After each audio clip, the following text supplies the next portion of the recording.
Peace, peace, peace. What is your brother Tyvon Sueno, aka the Orthodox Moor, wishing you all peace and blessings. This is a quick impromptu stream. The other day I was on Vocab Malone stream and we were talking about some of the unorthodox beliefs of Dante Fortson and whatnot. We were covering a few topics, uh, highlights of which were a debate between Vocab and Dante 3-4 years ago about the 400-year prophecy, whatnot. We're almost on the anniversary of that debate, actually. Um, and a question that Dante was very dishonest about concerning what he believed and whatnot. Vocab had asked Dante his beliefs on who the Amorites were in relation to the 400-year prophecy, and Dante told him that he would have to know who the Amorites were. So Vocab rightly asked Dante, "Well, who are the Amorites?" And Dante told Vocab that he did not know, but God knew. And so when I heard that, um, I thought that was very interesting because that flew in the face of things that Dante put in his books. Um, it took me about a good year after that first debate to find some of the stuff, but I was shocked because it in the books he already had out, it had already gone against that. But there was another thing that I'll be focusing on quite a bit going on in the future as well, is the fact that Dante in his literature states that basically Israelites, the true Israelites, i.e., the Negroes that came across in the transatlantic slave trade, as he believes it, have the ability to call back the Messiah at the end of 2019. Had the ability to call back the Messiah at the end of 2019 when the prayer lines had opened up and the 40-year curse had ended. And so that has not happened. And it was a prediction and a prophecy that and a belief structure that he got away with, hiding in his books and never talking about on camera. So without further ado, well, first of all, I'm gonna explain the title a little bit just so people understand. No, I'm not trolling in the title. I'm literally breaking down what Dante says about Dante. That's the whole point about this is no, I'm not trolling. I want y'all to see this right quick. So it says here, this is Dante Fortson's YouTube page. It says 35th degree Reptilian Freemason since high school. This is not me making that up. 35th degree Reptilian Freemason since high school. When I say minister or like minister of the supernatural, that's not me making that up. Again, this is how Dante sees himself in his literature. But yeah, without further ado, I'm going to stop sharing that screen.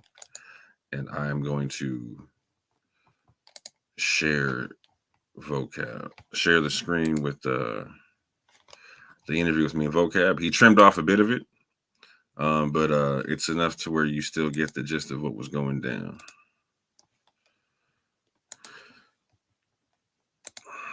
So without further ado, family,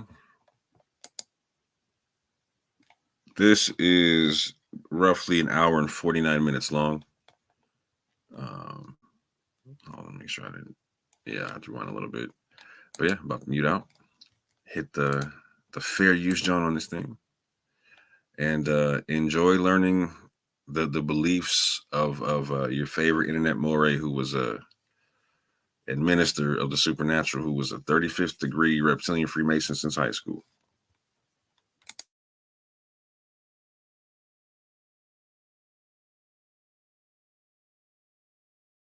One thing that I think Christian apologists should strive to be is roughly analogous. I'm just making sort of an analogy or a parallel here. Roughly analogous is to the watchman on the wall in the Old Testament, meaning looking out on the horizon, being aware, and then sounding the alarm when danger comes. The way they would do it back then is usually through a horn, from everything I've read on the watchmen. And sometimes watchmen would even go down from the walls in the watchtower and actually do patrols as well. Their main job was to be an early warning defense system. And then, when something was a problem, they would do the Old Testament equivalent of that. And then people would know, oh, we better be ready. And sometimes it could have been a storm, even, hey, look at a storm coming. or could be an army, or could be something questionable, could even be wild animals. Well, with all that being said, we look out, and one of the things I see growing, I don't think it's debatable, it's the fastest growing new religious movement. I'll use that word instead of the C word. In America, especially, is Hebrew Israelism. So we cover it, and then we say, okay, who's influential? Dante Fortson is definitely influential. I'm not one of the guys who ever comes on and says stuff like, "Oh, they're nothing. They're not important." I don't ever say that. Even if somebody has a small platform, you don't really catch me talking that way, because I feel like that's petty and insignificant, and I don't see Jesus doing that, frankly. Not saying I'm always like Jesus, so I'm just saying. So it's not that kind of thing. But I recognize his influence in all that, and prolific writing. Now I'm trying to be complimentary and charitable here. He will never return the favor. I don't expect that. That's okay. I'm a big boy. I can handle it. But this is why it's important to cover this stuff, to say, let's dig a little more. Let's see what's behind here, because this is a guy who runs a website that a lot of Christians would use, and a lot of regular people might stumble onto and not realize the proprietor behind it is all kinds of wacky in all kinds of ways, with all due respect. And that's not a knock against his intelligence or skill set. It is a knock against certain things, specifically proper methodologies to study, good discernment, wisdom, frankly, things like that. It is a knock against those things. And honestly, being deceived and deceiving others, frankly, at the end of the day. Now, that's my intro. Orthodox more.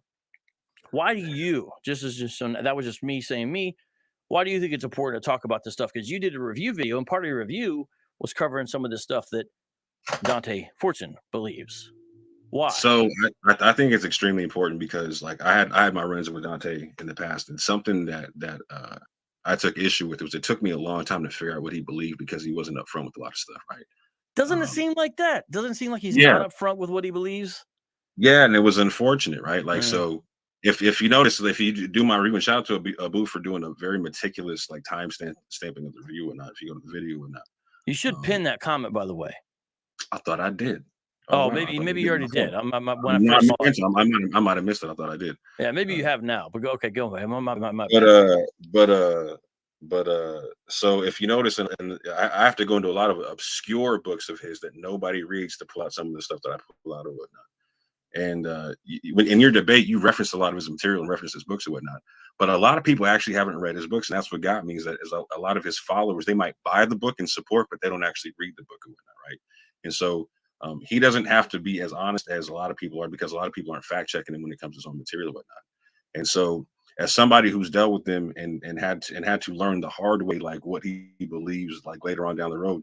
I mean, like when I first went on his channel, vocab, like he literally heard my belief system, and I was talking about like I believe that um, the Israelites as a tribal nation, like from Abraham, Isaac, and Jacob, they looked Afro-Asiatic, but like when they got dispersed and come back at the end, in eschatology and whatnot, they look like all the nations and whatnot, right?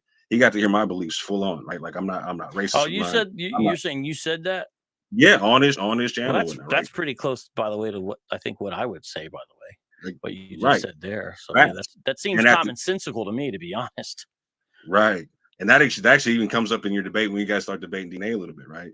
He starts talking about, oh, I'll bring that up later, but so he got to know my beliefs up front, and he seemed like he agreed with them. I thought that you know what I'm saying, we could build on certain stuff in a non-skin doctrine based fashion, because I think you and I can agree that if there's any kind of awakening that has to do with Israelites in an eschatological way, it has to do with them coming to the Messiah, right?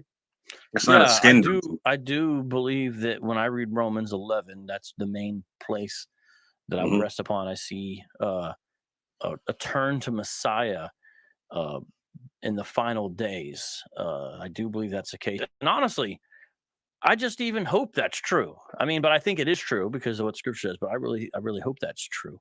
But Hmm. yeah, so I agree. It would only have to be through Messiah, not waking up to keeping the law, or even, to be honest, well, some other petty thing, because it's petty in comparison to being in Christ. But yeah, I'd agree with that as well. Hmm. And so I was disappointed when, like, after dealing with him for quite some time, there was a lot of skin doctrine in what he believed or whatnot.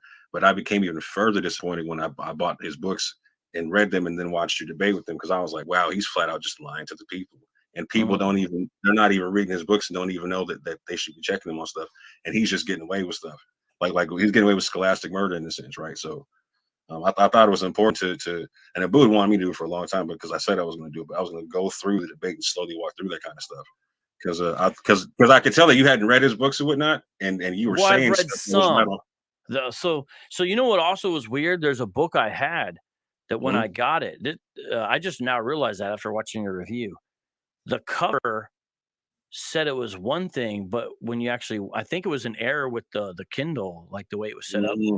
The cover said one thing, but when you went on, it was about a different subject. It was the 400 Years book, but it was when you in the version I had, it said it was a book dealing with Gentiles and the nations, and I was super confused. And so I said, maybe he's right. So you know what? And this may not make sense what I'm trying to say. When I went back to look at the book that I had purchased, it said it's no longer available in the Kindle store.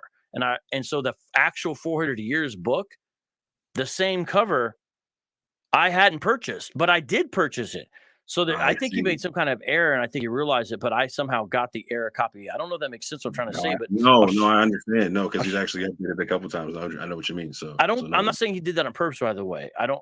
But I can basically try to prove it.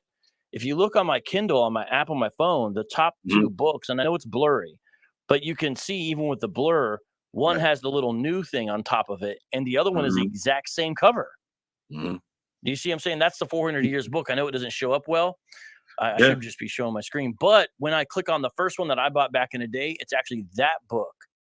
And so I just thought that was the 400 Years book. So anyways, it's a long thing. I probably have about a half a dozen of his books, and I've probably read 4 of the 6. But there's way more, especially his older books I haven't went through, especially like how you did. Yeah, and when it came to this one, I was like, I need to know what he's saying on this whole topic. In particular, I don't want to get it misconstrued. And to be clear, and I'll go through when I go through some slides and whatnot.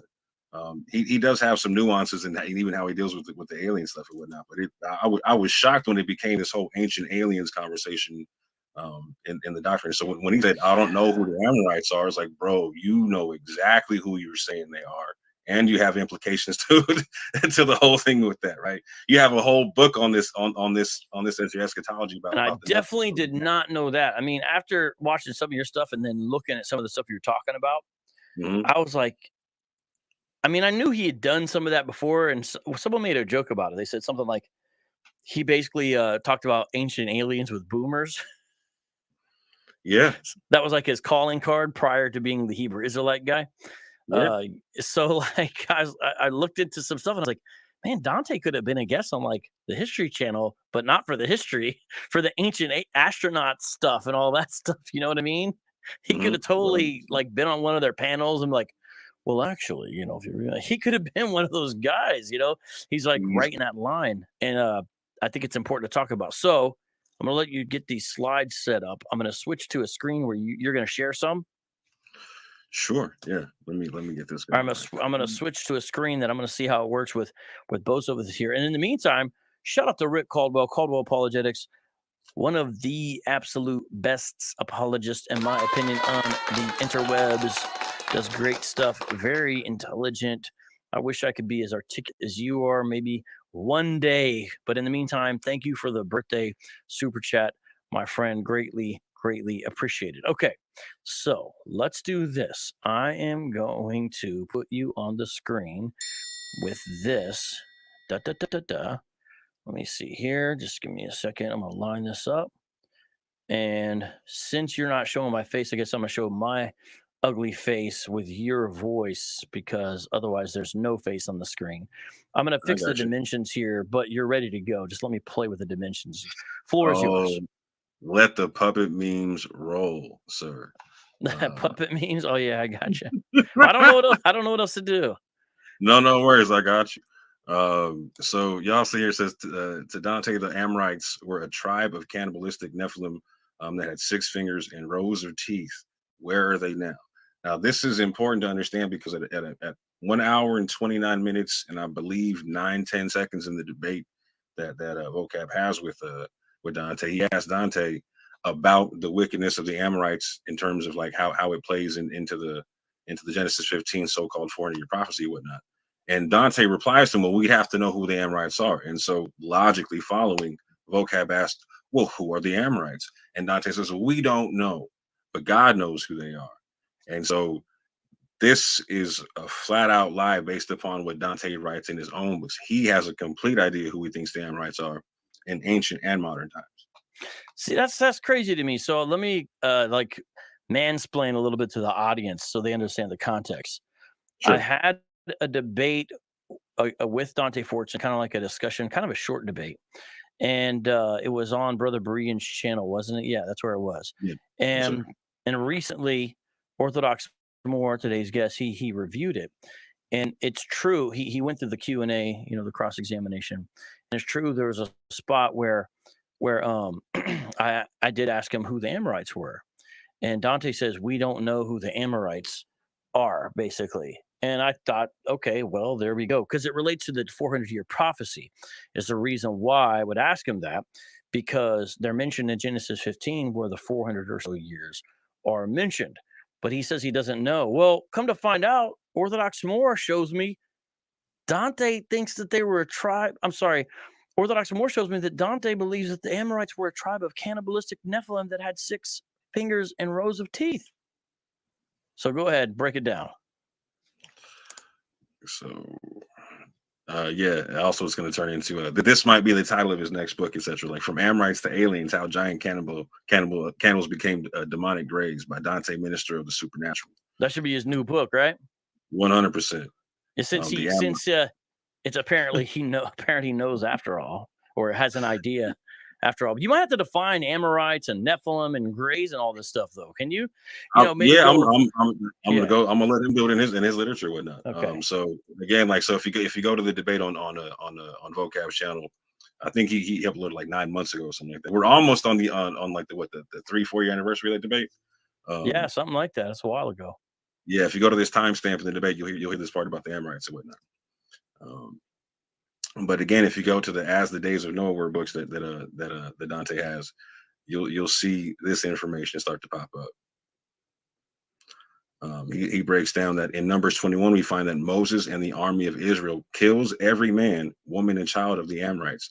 This was one of the tribes that descended from the Nephilim. This is what he talks about, right?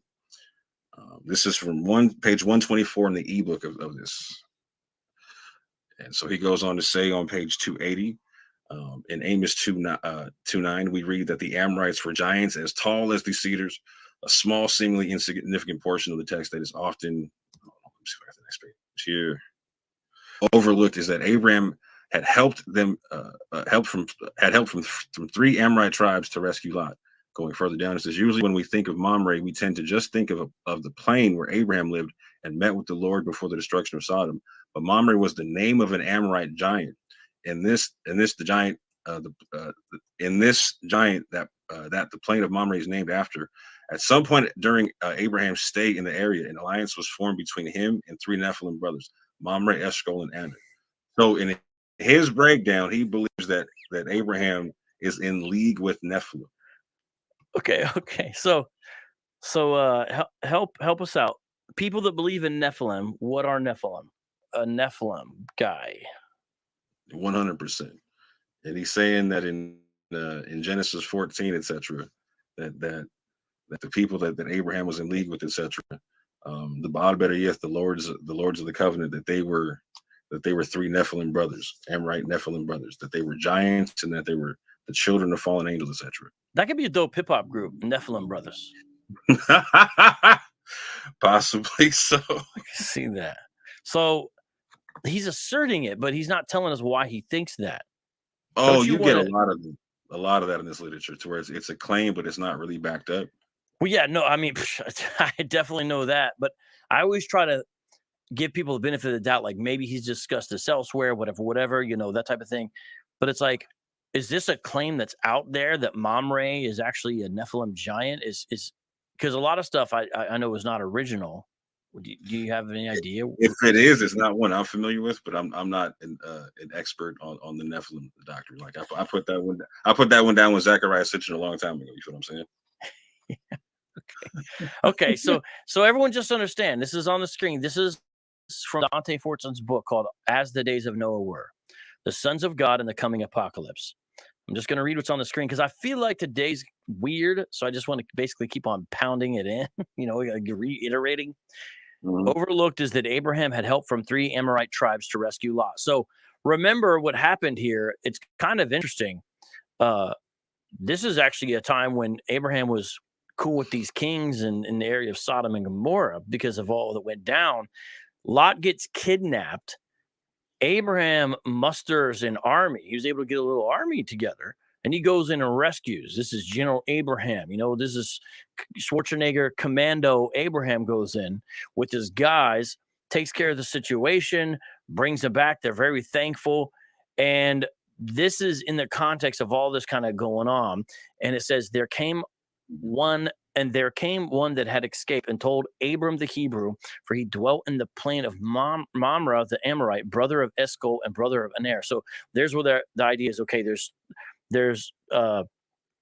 these brothers, right? Brother of Eshcol, brother of Mamre, and Mamre.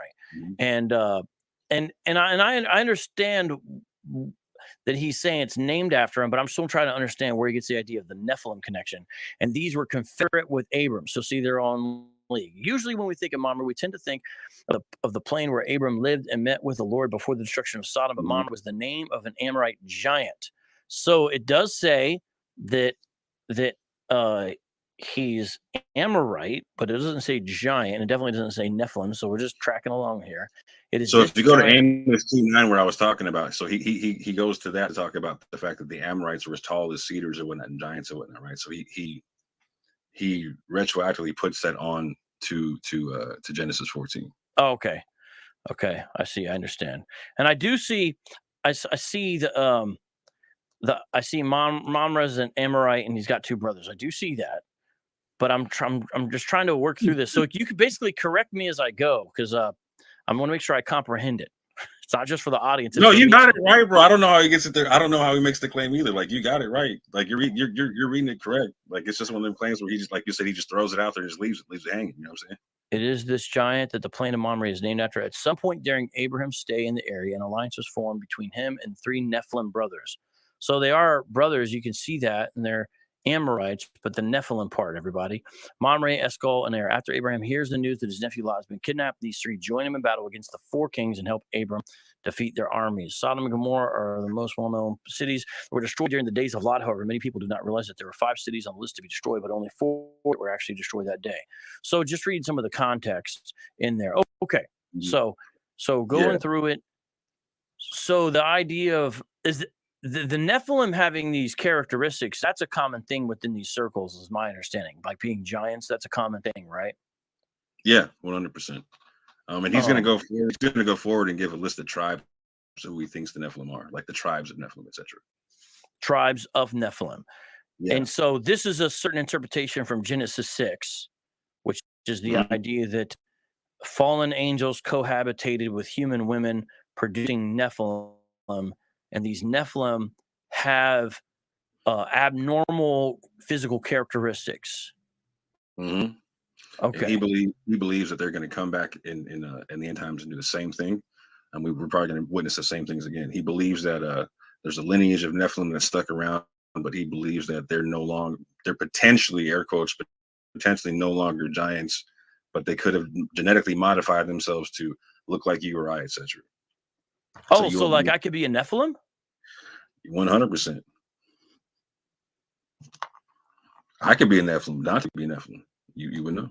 Yeah, I wonder how a person would know if they're Nephilim. Yeah. Oh, one point I wanted to add to that, like, so if you go to Vocab's debate, you'll notice he does a lot of linking with the Tail Ministry. What's interesting is if you go to the forward on this book, like the Tail Ministries actually writes the forward to this, and they explain that they met Dante speaking in the Nephilim circles and whatnot. So they're more intertwined in ideology than what people think and whatnot. Okay. Gideon, Yarden, and Israel, and I do agree with that. That's definitely true. And those are definitely good things to point out. I'm glad you brought them out. Vocab Malone, does not the Bible speak of ancient aliens? I don't think it does, but you're allowed to disagree. Do you think the Bible speaks of ancient aliens, Orthodox more? So I think a lot of people would classify angelic beings and whatnot as aliens and whatnot because like they're not from Earth in the technical sense and whatnot. So if you want to get technical on a being that wasn't from Earth and whatnot, sure, I don't think I don't think an angel comes from Earth and whatnot. You know what I'm saying? I think that Yeah, if but somebody, in terms of like what Dante talks about, so Dante in his books, he'll talk about Greys and Nordics and Pleiadians and whatnot. No, I don't think the Bible talks about that kind of stuff. so yeah, if a person find, I mean, and there's a certain sense in which you could say, you know, I don't know, God's an alien. I don't know. Right, exactly. So if a person means alien is in a sort of category where they're gonna equate it with angels or perhaps demons or something like that, then okay, yeah. But if you mean anything else, then I say the answer is no. Kingdom and Context makes a comment, and I'm just putting comments on the screen here. Two types of Nephilim mentioned in Scripture: pre and post flood. The pre flood were unclean spiritual beings. The post flood were genetically modified men of mortal flesh. Do you agree with that? Hold on, let me read that. Two types of information in scripture. He's saying there's two types of Nephilim. There's pre-flood Nephilim and post-flood Nephilim. The pre ones were unclean spiritual beings, but the post-flood were genetically modified men of mortal flesh. See, that's the part. So the genetically modified part in mortal flesh, like that's why I need people to walk that part out for me, right? Because I hear Dante saying very like so again, he makes the that the Nephilim could have genetically modified themselves to look like you or I would not. Okay, show me that part in the book because like I hear you talking, just show me that part. I mean, that's like war. Isn't it like War of the Worlds? You know, like where the aliens could take over your body, you know, that type of thing, and they can like, you know what I'm saying? Like, Yeah, and sadly, that kind of stuff gets cited as source material for some of the stuff. Like, there's literally a citation for Stargate SG-1 in this piece. oh, really? Oh yeah. There's a citation from Stargate. Well, Yeah. I mean, that's kind of how it is. Look, I'm willing to, because I'm trying to walk through this. So I never have been mesmerized with all the, like when, you know, the videos where they play the scary music or the Mhm, ominous music, and then they talk and mhm, they say it actually means this and that means this and mhm. aliens. So I've never been impressed. I'm just basically saying by any of that kind of activity, research, scholarship, I guess if we're going to call it that. I've always found it lacking, and generally speaking, the subject not really interesting. When I've got this whole Bible to look at and all this truth and fact and ancient cultures and civilizations and lands to be explored and languages that are lesser known and more known, from Ugaritic to to other dialects, and you look at it and there's all this there, and it's fact based and it's real, and it's there's so much there that going off into these speculative things that end up being like science fiction, and they become part and parcel to a person's worldview. I'm just like, so if I during the show, to people who are into this, I'll go ahead and admit it. I can, you know, maybe I have a cool hat, but I could still be humble. I think I'm willing to sound dumb and not really know what's going on and ask stupid questions, all that, because I just find it's not just laughing on its face. It's also like, you guys aren't proving what you're saying. I just don't. That's why I agree with you. They need to walk through this, and people make these definitive statements about it, right? You know, they're like, "Oh, this Yeah. is definitely it." Doesn't it always throws me off? So you've never been in these circles either, or what?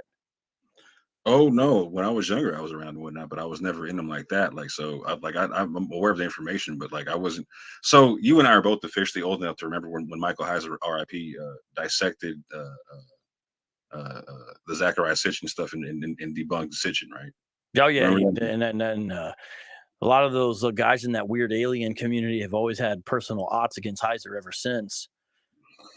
So yeah, it became like a non-scholastic game a long time ago for me, right? So it was easy just to walk away from that kind of stuff, right? But a lot of people don't really get into that kind of comparison and contrast. They just they go with their stories and they go with what sounds good, and the Ancient Alien show came through, so they went with that. I mean, it is what it is. Like I said, they literally cite that. So people like Ron Dalton Jr., Dante, etc., the Tail Twins, and you see this with like with even with Cambridge lights. They'll do stuff like cite movies, cite TV shows. You know what I'm saying? Yeah, That becomes their scholastic source base, the scholastic base of information. and that is how it is. Like, so like, I'm not trying to be funny, man. I'm just telling you, I'm just trying to talk as like a normal guy. When I go to the barber shop, um, people are citing movies very seriously because a lot of the folks there, they believe that there's like hidden messages that someone is embedding in there in some various ways. There's different theories when different people come in, but that there's truth in there that the higher ups are sneaking in there, or it's from sort of our own past lives or experiences, or that our own genetics that have been passed down from some kind of creature XYZ, our genetics are sort of singing these songs in a manner of speaking in relationship to movies and art and things like that. And they're very serious about it. And I try to talk to people and then get them back to the gospel and all that. But I listen to where they're at, and that's what's going on. But generally speaking, uh, they're not citing books. They're not citing professors. They're not citing experts. They're not. You know what I mean? Right. It feels all very pop culture-y to me, to be honest. Let's look at a couple of these comments, and then we're gonna get in more of this. I'm sorry, I'm part of this is me expressing disbelief and stuff. Facts: the Emorites were one of the tribes commanded to be destroyed because of the Nephilim gene. So Gideon, just so you know, we can disagree. Doesn't mean I don't respect you, but to me, that's wild to say something like that, because Genesis 15 says the iniquity of the Amorites had not yet filled up and built up. That indicates they were sinning. They were wicked. The Israelites had the same kind of language applied to them when they were in their nation, and God said, "It's now. It's happening now. The Assyrians are coming. The Babylonians are coming," and that's that. And it happened to other nations as well. And the Hebrew prophets also make oracles against these other nations. It's not only to Israel. You can see it all throughout the Old Testament. And I imagine you're aware of these. So when someone says it's because of a Nephilim gene that the Amorites are commanded to be destroyed, I say, okay, I respect you as a person, but where the hell are you getting that from in the Bible? That's not what the Bible is saying. And it actually, here's my real problem with it.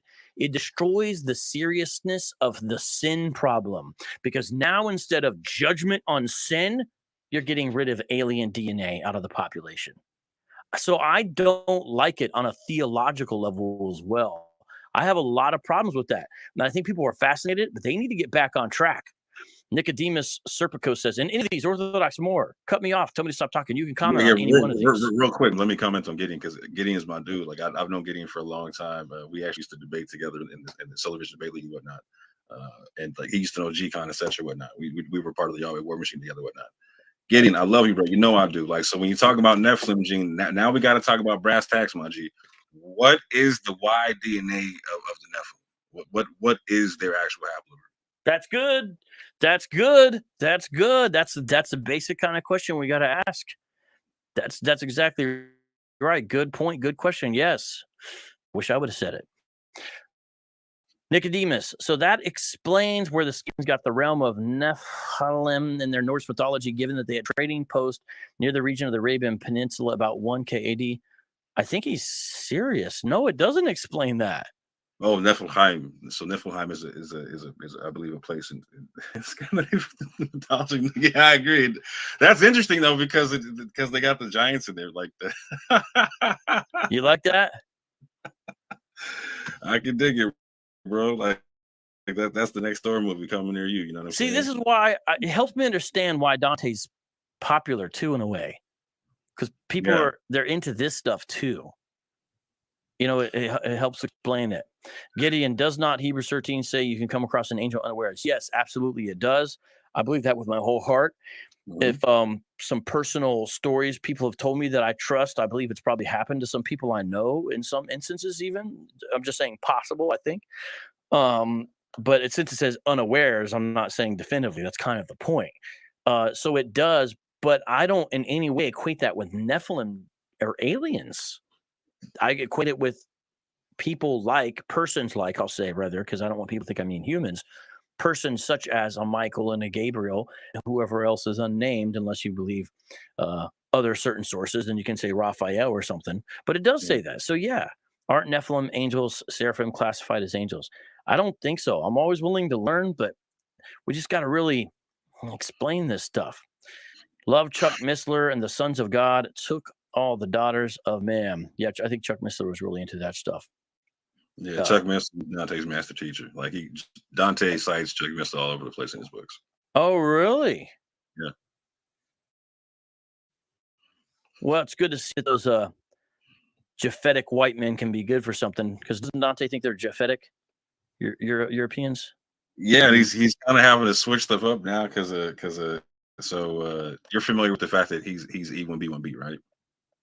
Someone mentioned that he did. Yeah. Not really, but yeah. So I introduced Dante to the fact that he had genetics that was downstream of the Tufians and whatnot, and I did so because it was a twofold kind of a thing. Like I wanted him to know that part, but I also wanted to see if he was not sincere, it was going to handcuff him because he's like me. We don't share the same DNA as the majority of African Americans and whatnot. And on top of that, you know what I'm saying, he shares DNA that's closer to that's more in line with Ashkenazi Jews and Sephardic Jews that are haplogroup E than he does with, or that A1B1B than he does with African American males and whatnot. And so he's had to do a few videos since then, having to justify like why he shares DNA with people like Napoleon and Einstein, etc. You know what I'm saying? And so yeah. So that's true? He shares DNA with Napoleon and Einstein? 100%. He's a downstream of EM123. He sure does. So he and my maternal grandfather, who's a North African Sephardi Jewish or whatnot, they got the same DNA and whatnot. He's EM34. Dante's a downstream of that. It's a very rare amongst African Americans to have, but he does have that marker whatnot. Okay. So yeah, there's a whole lot here. I mean, it just gets you just wonder how this benefits the body of Christ too as a Christian. That's what I think. Kingdom and common sons, while the rest claim more angels took wives post-flood to make the Nephilim mention in Numbers and Deuteronomy. Yeah, I believe that Dante claims a connection with Sceva as well. So I'll take Nephilim over xenomorphs. Bro. Bro. I don't know, man, because the way I mean, like you giants with 6 fingers that are cannibalistic. I don't know. I mean, that's not too different than xenomorphs. You know what I'm saying? I guess not. Okay, so going back to this, I keep on interjecting. I apologize. Okay, so that's that page, but you had a lot more than that. Go ahead. And you know what? I want to interject one more point because you were talking about like how they kind of have some fantastical beliefs. Like you even have the camps that believe like they'll get like some X-Men type powers in the end times or whatnot when the Messiah returns, such and whatnot. And so these kind of outlandish beliefs kind of touch on something that you brought up in the debate. You were talking about a blog that Dante had about the curses ending in 2019 and being able to pray to the Most High, or call us to the Most High, etc. whatnot. And something that came out in the debate that wasn't touched on too much, and I wish it kind of was a little bit more, is that in his book, he talks about the 400 years. He breaks down the fact that at the end of 2019, or when the curse lifts or whatnot, Israelites will be able to pray and have the ability to bring back the Messiah, right? And that's the big deal about the 400-year curse and prophecy and whatnot, right? You got a slide for that? Is that next, or should I switch to other? I don't have it here. I got to stop sharing the screen and start sharing another one. But I can share that after I'm done with this one if you want. Okay. But, yeah, that's important because I feel like I was trying to get him to explain to everybody what it meant that the prayer lines were opened again or whatever. Mm-hmm. I never felt like he did it. You're saying it's that Israelites can call back the Messiah, and that would be the end of the 400 years. Where did he say that was what it meant, though, or something like that? That's in his book on the 40 years of like the end of the 40-year slavery and whatnot, right? So okay. What do you remember a key word? Because I'll look through it right now if you remember any key words. Oh yeah, hold on, give me 2 seconds. So everyone, the 400 years prophecy, it must be understood. This is not something that all, and probably not even most Hebrew Israelites believe. You know, it appears to me there's not, data on it. Like someone took a poll. but it appears that it's not a majority belief, is what I can tell.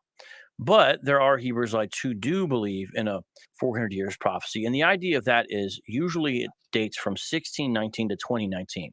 And the idea is that 2019 in some way would end the end of the captivity.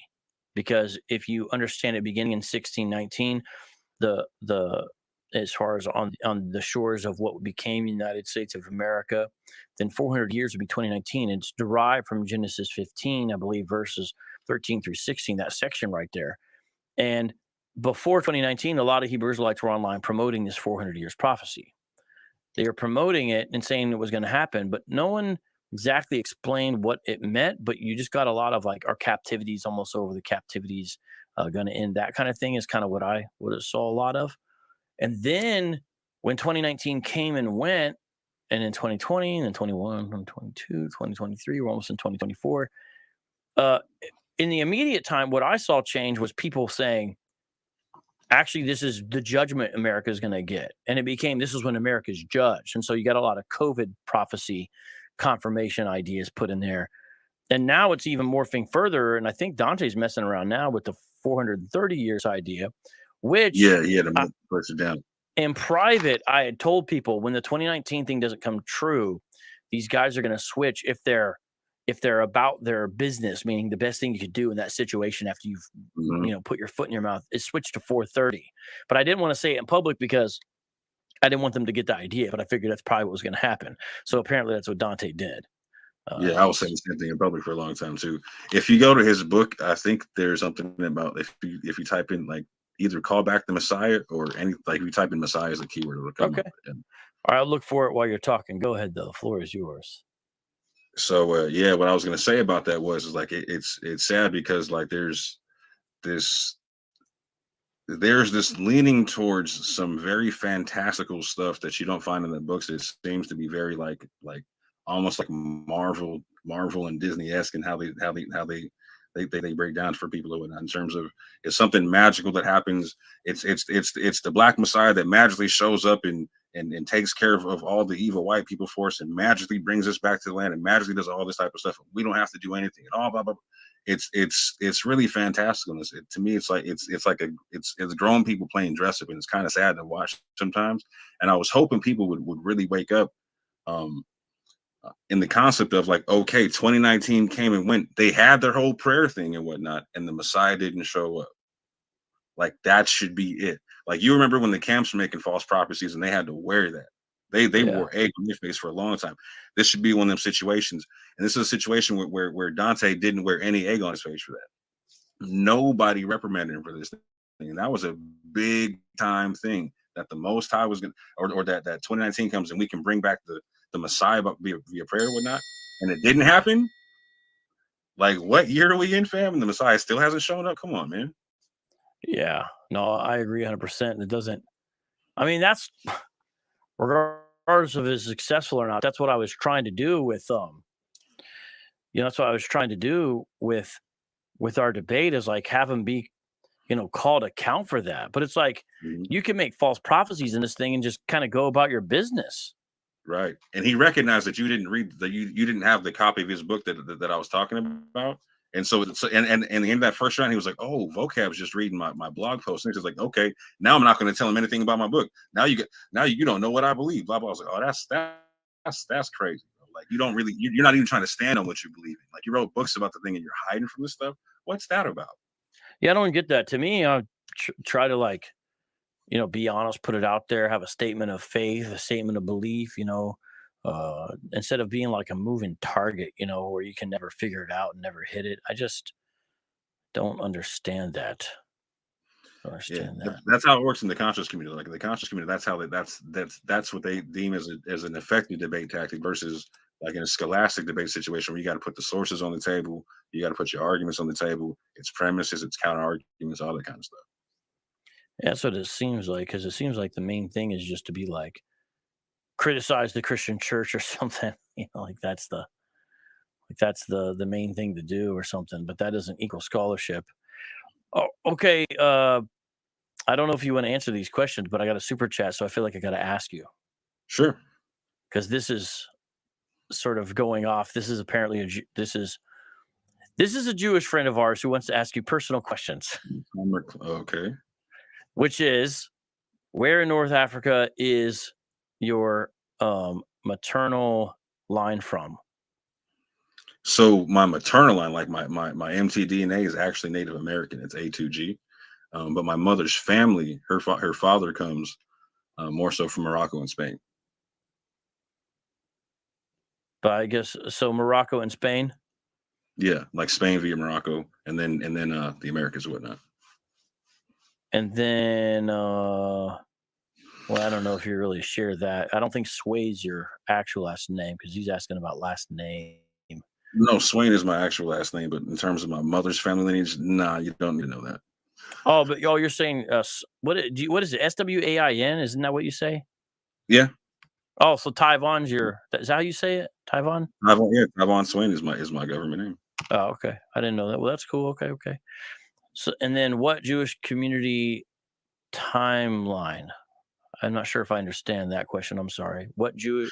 So, my mother hates it if I say Sephardic. She considers herself Maghrebi, like which is North African, Northwest African, etc. But they've been in the Americas for over 500 years.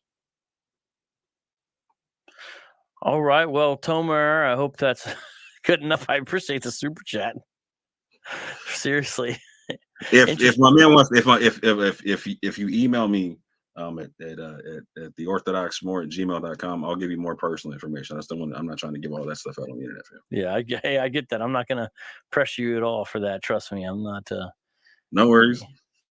I'm not gonna pester you. Okay, so then continuing on after this one last comment, I've seen statements by some individual Israelites and people who are more in the Darby groups that 2019 that's some sort of prophetic watershed of an exodus, and I have noticed that it seems like it's the Darbyites who are really into the 2019 thing. People sort of in that circle of influence. Would you agree? Oh, 1,000,000%. And people like Dante and Benaiah and the We Woke Nows and the Tales, what they did was they kind of filled in a vacuum when Darby died or whatnot, right? And so Yeah, they thought they tried to become the next Darby or whatnot, which is funny because Darby says some interesting thing about Dante's DNA when you get into it. But Dante more. does he? Oh yeah, 100%. E1B1A is Israel, or E1B1A is Israel. E1B1B is it's either Edom or Ishmael or somebody like that. Darby got into DNA. Oh yeah, he's so when you get into people that are talking about the E1B1A is the Israelite clade or whatnot. That kind of went with that came from Darby. Darby started taking there was an Israelite that came out with that concept, and Darby pushed it, and then people picked it up from Darby, etc. So like the Benaiah Israels, the Hebrew nation buildings, and all them kind of people, like the people that stick with the E1B1A concept. That's that all. They're most likely from the Darbyite strand. Wow. Okay. I didn't realize he got into DNA like that. Yeah, if you check him out, he has a whole Darby has a whole presentation about E1B1A being the Darbyite clade, or being the Israelite clade.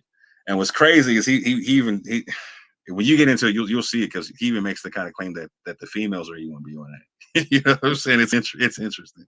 Go ahead.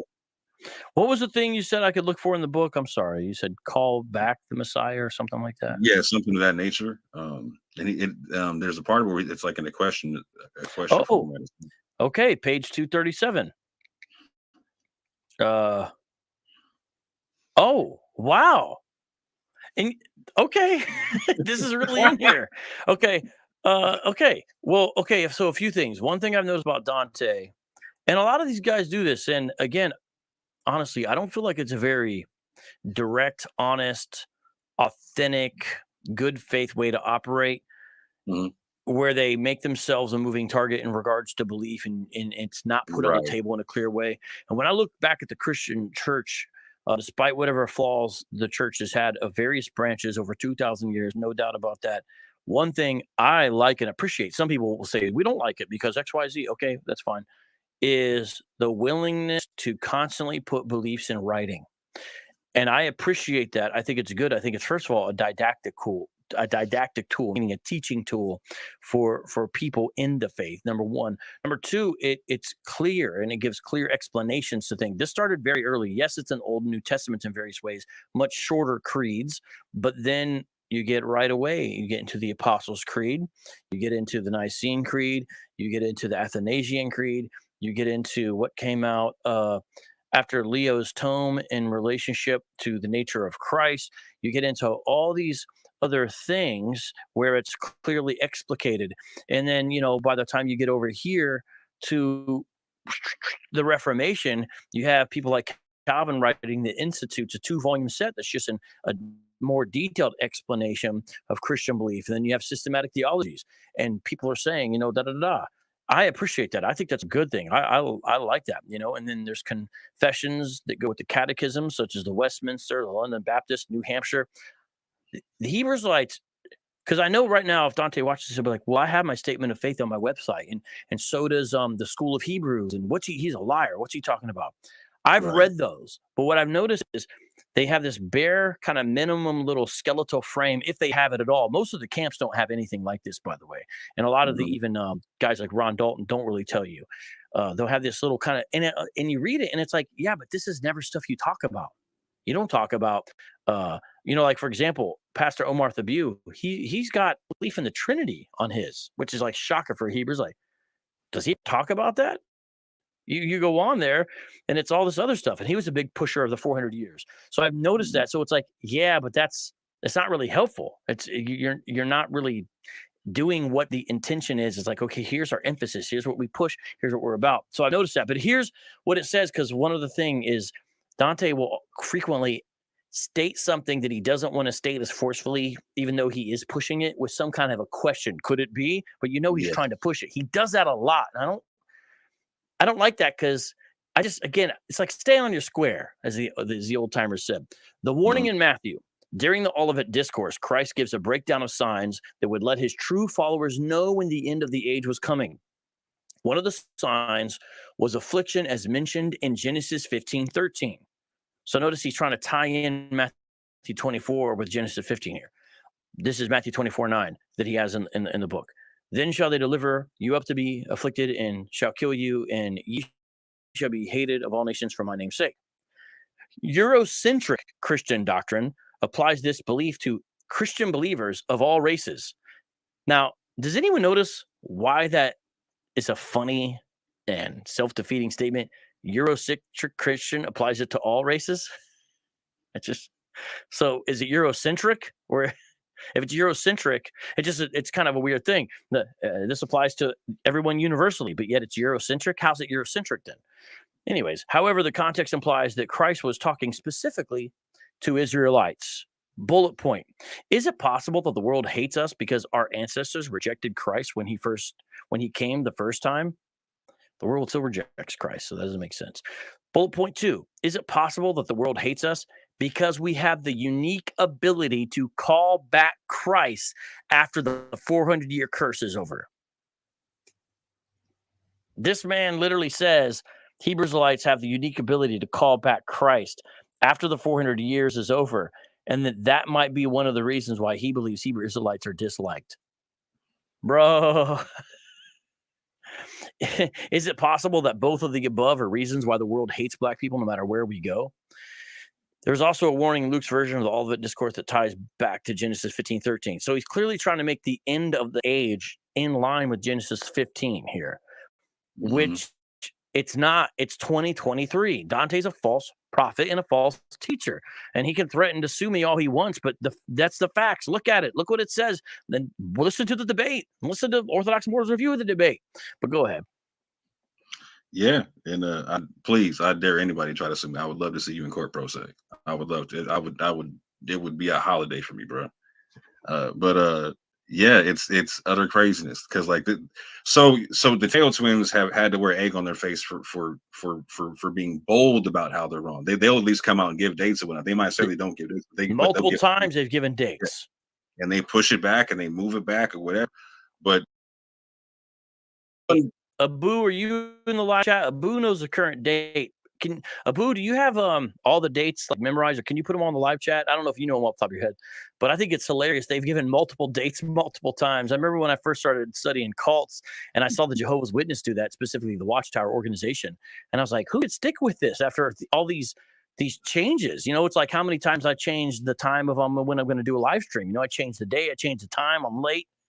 They're like worse than me with these prophecies. Yeah, so I know they gave their original like 2019 to 2020 thing, and then they went on with the Berean, and then Elder Mike kind of pushed them on it, and then they had to give another date after that. And then Elder Mike said, "All right, well, I'll be back that day," and he came back that day and was like, "We're still here," you know what I'm saying? And they pushed it back again. I think they're in the 2030s now, somewhere. That's when they're saying it's going to happen. But here's what I want. So this is the thing, family. So, but they're wearing egg on their face for that. But Dante's literally sitting in print and even in his blogs and whatnot, right? Because vocab rightly cited the fact that he was talking about this 2019 and the end of Israelite heard not being heard. When this is when it's all happening. When we can get together and do all this type of stuff. He gave instructions. You do this. You do this. You do this. You do this. But the Messiah didn't return based upon those prayers and whatnot. I mean, COVID happened, all kind of craziness in the world happened and whatnot, and apparently the Israelites could have stopped it by bringing back the Messiah, but they didn't. Yeah, I mean, what's that one video where he says vocab's not telling you about the killer hornets? The murder hornets, yeah, the murder hornets. That's it. Vocab's leaving that out. The murder. What about those murder hornets? Yeah, no reparations, no none of that, fam. It's like so we're 2023. The fact that that's what I'm saying. You can't take people like this serious when they're playing dress up with the thing, fam. And at this juncture, they're hiding it from you. They're writing books and hoping you don't read them, but the hope that you buy them. Like, what's that? Yeah. Gideon Israel says we do have that power, vocab. Read Matthew 23. So apparently Dante's not the only one. Well, Gideon, when you think it's going to happen, and if you have that ability, why haven't people done it? Where does the Bible say anything like that? That we have the ability, like Jesus is metal and we're Magneto. We just got to reach out and pull with our. Where is this? I just do not understand where this comes from. It's like honestly, it is a foreign religion, and I don't mean a biblical religion, meaning it's foreign to the Bible. I don't mean it's foreign to Eurocentric Christianity. It's foreign to the Scripture. Like, where is this? Alton Johnson, for some reason, in the live chat, put mermaids. Is there something I don't know about with mermaids? I think he's talking about something about fantasy. When I shout out to Alton Johnson, you know what I'm saying? But what's even crazy about this is like so Dante put Israelites in the position of basically having the Messiah work for them, right? Like so he don't show up until we say he shows up. Like, that's the craziest thing in the world to me. They're walking around with the Messiah genie under the bottle under their lamp, the lamp under their shoulder. They rub it and make the Messiah come out whenever they want to. They're just waiting. Like, what? What? And if so, what are you waiting for? How crazy does the world got to get before you bring back the Messiah then, fam? Yeah. Man, oh man, this is some wild stuff. Okay, so check this out. I'm going to read this next section. From this part says the final great awakening. Mm-hmm. Do you hear a ground sound, or is that just on my end? Just on your end. I was hearing echoes and ground sounds a while ago, but I'm straight now. Okay. Since the 1960s, the number of Black Americans, this is from Dante's 400-year prophecy book, at the end, the final great awakening. Since the 1960s, the number of Black Americans that believe that we are the Israelites of the Bible is growing. A poll taken on the BHITB website. It's his own website, Black History in the Bible. He took a poll on there. I mean, that's like, okay, whatever. Revealed that the majority of people say they awakened to the truth after 2011. Yeah, incidentally, that's when YouTube started gaining steam. Within that time frame, there seemed to be sudden desire for our community to find out the truth about who we are. Some have turned to Kemet. Some believe we're Moors. Some believe we're Black Aboriginals. Some believe we're Native Americans. Some believe we're Israelites. Here we go. Listen to this paragraph, everyone. The awakening of Israel and then restoration to being a nation are two of the major events that mark the time of the end. Unfortunately, the Eurocentric Christian church is still looking to the wrong Israel to call back the Most High. Yep. So there you go. I mean, he's saying, like, Israel can call back. So that's why it's a dishonesty. If you read the one part, he's like, could it be? Then he's saying the definitive statement here, they're looking to the wrong Israel, meaning this Israel, me and my guys, Dante and his guys, they have the ability to call back the Messiah, but the Eurocentric Christian church is looking to the wrong one. So now it's not a question mark anymore, is it? No, it's definitive statement at the end of the book. So it does say what you said. It said, man, why have not more people called him out on all this stuff? This is super weird. That's why I titled the show like this, all these beliefs, and you haven't even got to the rows of teeth yet. No. But since we're in the 400-year prophecy, there's one thing from that I wanted to bring before I get back to the rows of teeth, but that was brought up in your debate that I think should even double check, because he talks about the concept, and I am sharing my screen. He talks about the concept of Joseph. He said this to you in the Q&A, I believe, that Joseph being a governor in Egypt meant that they couldn't be in captivity during that time period. I was like, wow. Let's see if we apply this consistently. How does that work in America with that, right? So like if Joseph being a governor nullifies captivity, then if an African American is governor, that should nullify captivity with that, right? When was the first African American governor, right? Back in the 1800s, right? 1871.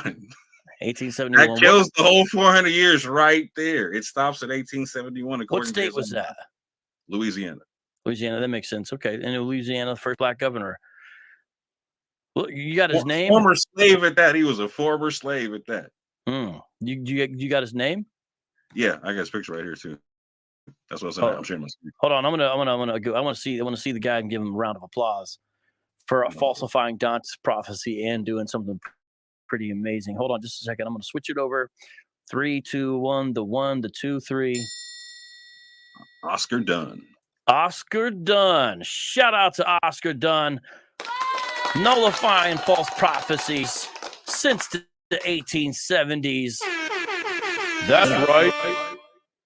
Hold up. We had a few more. That's what I'm saying. Like even in our time, we had Deval Patrick, we had David Patterson and whatnot. So the hold on, Doug Wilder's black? Yeah, he's got African American lineage, yeah. Wow. Wow. Can you go back? Who's the other guy? Pinchback? Yeah. His mother was a slave. I imagine both of those men were Republicans, right? Yeah, 100%. Well, the newer ones are probably not. Not so much. Yeah.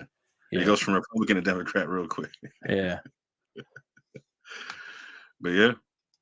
Fascinating. That's also something he puts in his books is that Joseph being a governor eliminates captivity. You can't be in captivity with somebody as a governor. All right, cool. Then we stopped doing. Then there was captivity stopped in 1871. Bing. Yeah, I forgot he had said that. That's really. Do you know if Dante thinks President Barack Obama was an Israelite or no? No, because again, he comes from Kenya. His father's name is supposedly comes from Kenya and whatnot. So he wasn't part of the slave trade thing. So in Dante's thing, the true Israelite is the Negro who was subject to the transatlantic slave trade. Oh, so is he a lot more Black American, and he doesn't like do what Ron Dalton does, going to the continent at all? Yeah, he's way more like the Tail Ministries and whatnot. Okay. Well, they believe that the true Israelite is the so-called Negro. Okay. So what do you got next? Because I really want to get into these rows of teeth. Hold on, yeah, let's do it like that. Let me. So everyone, I'm talking to Orthodox more. He's a sometimes critic, sometimes partner in crime on the internet of mine, and he got his YouTube channel. He's not a Christian apologist. He's doing some good research work, and he's a pretty unbiased, objective observer of all these matters, and has a lot of interesting commentary to add. And he was aware of a lot of the stuff that Dante Fortune believed that I was unaware of, and he recently did go on and talk about these super weird beliefs. He's an important figure in all this. Everyone plays different roles, even some of the smaller guys. You go to LA and there's this school called the King James Bible University, and you would think, oh, that's not that big, but yet I know of lives that have been ruined because of what they're doing out there. It's a Hebrew Israelite ministry thing, and there's just all kinds of guys. Now Dante's platform is bigger than that. I'm just saying, every doesn't show somebody who's Christ-like. It's just somebody who's like playing games to me, to be honest. But now here we are, and you're going to share some more. I'm going to bring up your screen. Go ahead. Yeah, it also shows how little he thinks of his own followers, right? Because he doesn't think that he knows that they bought his book, but they haven't read it. So they didn't know he was lying to them. Well, hey, he got over on me. It took 4 years or whatever, and that's because of you. So, and to be clear to his fans and whatnot, like Dante has declined debate me on the 400 years multiple times and whatnot. So, well, I can just imagine. Why would I debate him? He barely can muster 52 views. The only way he's going to get 500 is he talks about me. Now, fam, go to my new website where I'm going to, anyways, never mind. I'm not going to go too much into this because I'll start making fun of his HebrewSphere.com thing. But okay, go ahead. What do you got? He wasn't saying that when he was asking me to come on for interviews and whatnot, asking me about to teach him about DNA and all other kind of things and whatnot. Yeah, because you used to be like you guys used to work together as partners in some form or fashion, right? Yeah, like again, like at the beginning of it all, like when I thought he was on some regular like Messianic Jewish Christian type stuff, like yeah, we were cool and whatnot. And then I found out that he was on the skin doctrine and we had to part ways, man, because I don't deal with racists. It's just are you basically just saying you used to work with Dante to figure out he was a racist? Is that what you're saying? To figure out he was? No, I'm saying you worked with Dante until you figured out he was a racist. Yes, yeah, 100%. Him and Sister E, a bunch of people over there, like, oh yeah, 100%. You think Sister E's racist too? I can't. I'm not gonna say she's a racist. I'm gonna say she has a skin doctrine, right? Yeah, I think what Abu said. I think she was better when she started, but she's been negatively influenced by her circle. I think she might have a good heart. Oh, if you're cool with Dante, he must be cool. Blah blah blah. And then I started figuring out what was going on, and then I figured out like how like the Tail twins were influencing things with her. The We Woke Nows were influencing things with her, and then et cetera, et cetera, et cetera. But back to your favorite part, the rows of teeth, my G. Yeah. So we already broke down the fact that Dante was believing that the Amorites are a tribe of Nephilim, that Abraham was in league with, etc. But he says here that besides, again, this is page 100 of his book or whatnot in the ebook. It says, besides being extremely tall and powerful, the Nephilim had 3 other physical features that made them stand out from normal humans: double rows of teeth, 6 fingers on each hand, and 6 fingers on each, or 6 toes on each foot.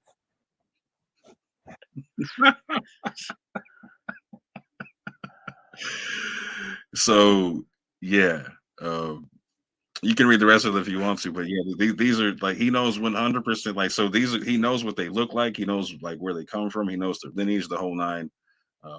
But he's saying, how does he? So let me read underneath this, because it looks like it's and there was yet a battle in Gath. There was a man of great stature that had on every hand 6 fingers and on every foot 6 toes, 420 in number, and he is also born to be a giant. So I guess the idea is this person he's saying is a Nephilim, I guess because he's a giant. I don't know if it's also because of his tribe, but he's saying he's a giant, therefore he's a Nephilim, therefore the Nephilim had these characteristics. I don't see the double rows of teeth from that, though. Yeah. And I don't know how you extrapolate that to all giants, because they're not given that description or whatnot. Huh. He was also born to carving statues and legends of the 6-fingered ones are present all throughout history. Just one example would be cool. Many cultures believe different things about the 6-fingered ones, but all of them believe that the origin of the extra 4 digits is supernatural. Yo, these are like mutations that aren't even helpful, though. Like the 6-finger thing doesn't really help you out. Like from what I've looked into this, when people, because it still happens, there's mutations. Right. This picture shows a 6-fingered stone carving at the ancient site of Palenque in Mexico. Sumer occupied the area we now call Iraq, which lies in the cradle of civilization. It is the earliest known culture after the flood. Sumer is also the same civilization that the Epic of Gilgamesh comes from. Not only did they believe in giants, but they believed that celestial beings could indeed reproduce with mankind. Sometimes these celestial beings and their offspring are pictured as having 6 fingers. Well, why is it sometimes? Anyway, but okay. Genetic defects in the Nephilim are not exclusive to the Bible, but seem to occur in tales of hybrids from all over the world. Okay. What else we got? Yeah, honestly, I don't know where he gets the rose of teeth from. Honestly, I don't understand it myself. It's just one of the things that kind of gets thrown out there. Taboo Right? topics in the Bible. This book is taboo topics in the Bible. Yeah, this is one of his few smaller books and whatnot. And Man, this is you might have read more of his books than anyone alive. I think I did, and that's when it hit me that I did. I was like, wow, because I've read like maybe 6 or 7, maybe 8, but I was like, once I figured, I was like, you know what? I don't really think anyone's like they buy his books, but they don't really read them and whatnot. You know what I'm saying? And so I was like, you might be right. yeah, I was like, bro, because again, like when it came out to that no one was calling him out for like, oh, we can call back the Messiah. Like when it really hit me, I was like, bro, like that's serious. Like that's not a small thing to say, right? That's like a make or break thing for like a ministry. You understand what I'm saying? Either that comes true or it don't. And if it don't, all right, you like sackcloth and ashes, bro. You're in shame. You feel what I'm saying? Like, anyway. Yeah, well, if we're following the Old Testament law, you're not in sackcloth and ashes. You're in a Yeah, pile we're of doing rubble. that. Yes, exactly. It's a whole nother exactly. I was trying to be more PC with it, but you know what I'm saying. That's right though. Kingdom in Context. He gets the double rows of teeth from dun dun dun Chuck Missler videos. There's also excavated giant skeletons with double rows of teeth. L.A. Mazzulli covers these topics from archaeology also. Wow. So again, Chuck Missler is his master teacher all over the place.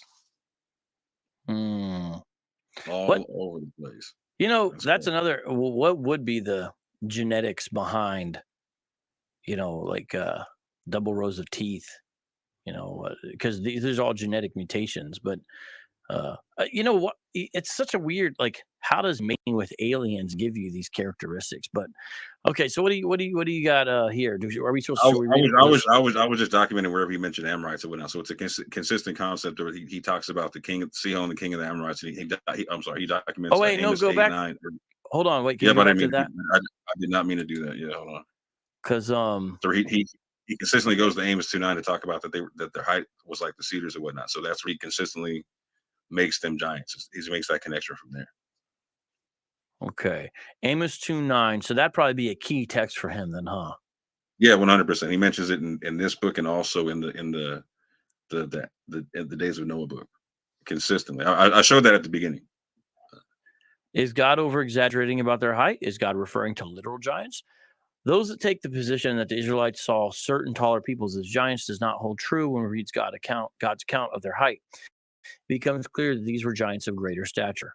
By the way, I mean, every Christian believes that there can be giants because we believe in, for example, Goliath and some of his peeps. So it's not the issue. It's just the claim of tying it in with Nephilim and some of those things I think are problematic. Oh yeah, and it's about to get wild, Mungie. Like, what do you mean? It hasn't been wild? What do you mean? What? Hold on, we're about to get there. Let me skip to it right quick. So, Beyond Flesh and Blood, Mr. Dante Fortson. This is another one of his small books or whatnot. Ultimate Guide to Angels and Demons or whatnot. He says this: according to Genesis, the Nephilim eventually died, and many. This is where one of the times where he actually makes the positive claim about what he believes. And many of us believe their disembodied spirits may have become what we refer to as demons. Kind of going into the Enoch kind of a concept, right? And again, he gives the tribes of Nephilims here, right? And you can see that the Amorites are amongst the tribes. He gives the Amim, the Rephaim, the Anakim, the Zamzumim, the Amalekites, the Amorites, and he breaks down the Sihon, the king of the Amorites, etc. So that means anyone from one of those tribes would be Nephilim, according to Dante Fortson, and they would have 6 fingers, 6 toes on each foot, and then, of course, on each hand, and double rows of teeth. Eating like a shark. Let's get it. Why did he tell me he doesn't know who the Amorites are then? Yeah. Why wouldn't you probably? And this is the part that got me, is like he came from this whole Nephilim ancient alien circle. Like, so you would think he'd have no issue standing on this thing, right? Huh. Yeah, it's just like if you believe it and you know, and just okay.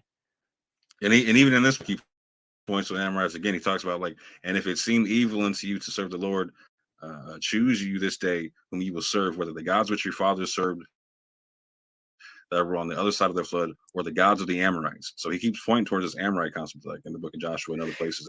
He's Let's harping on it. see. If I'm going to be charitable to Dante, maybe what he's trying to say is I don't know who the Nephilim are now.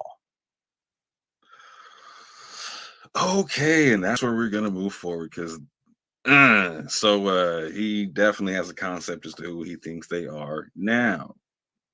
Hold on, let me. Wait, can you go back? Sorry, I didn't have the screen proportions right. So these are all Dante books. Those are his actual covers. The one in the middle, that's actually his cover. 100, yes, sir.